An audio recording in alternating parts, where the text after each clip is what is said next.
Sur le circuit de Lone Plage, Florent Catté prend encore ses marques. Depuis quelques semaines, il consacre tous ses week-ends à des entraînements intensifs pour apprivoiser le sable et ses difficultés. C'est vraiment un revêtement très physique puisqu'on se bagarre pas mal avec la moto en fait. Je savais que ça allait être compliqué, peut-être pas à ce point-là. La première fois où j'y suis allé, ça a été un coup dur quand même, à me dire voilà, un peu qu'est-ce que je fais là, je vais aller faire une course de 3 heures, j'ai jamais fait de sable, etc.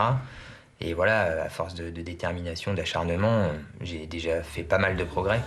Un grand défi pour Florent, victime d'une récidive de cancer des testicules et pour lequel il n'existe aucun traitement.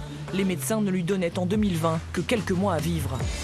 Florent Catté sera bien là, le 27 février, sur la ligne de départ de l'Enduropal du Touquet.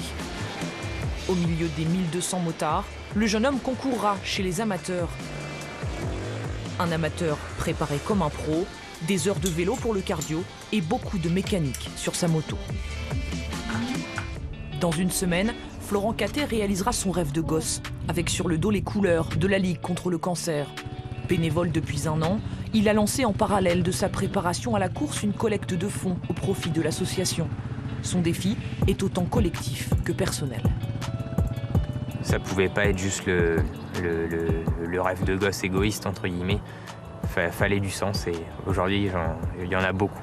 Avec ce qui m'a été annoncé en juin 2020, la vie, elle a un tout autre sens. Et j'ai pas envie de passer à côté de ces choses-là, des choses qui me faisaient rêver à l'époque. Et je le fais aussi pour plein d'autres qui n'ont pas la chance d'être à ma place aujourd'hui, quoi. Et ouais, je pense que ça va être aussi beaucoup d'émotions à ce moment-là. Dimanche, la plus belle des performances pour Florent Catté serait de terminer la course. Celui que ses amis surnomment le crabe des sables a déjà d'autres challenges sportifs plein la tête.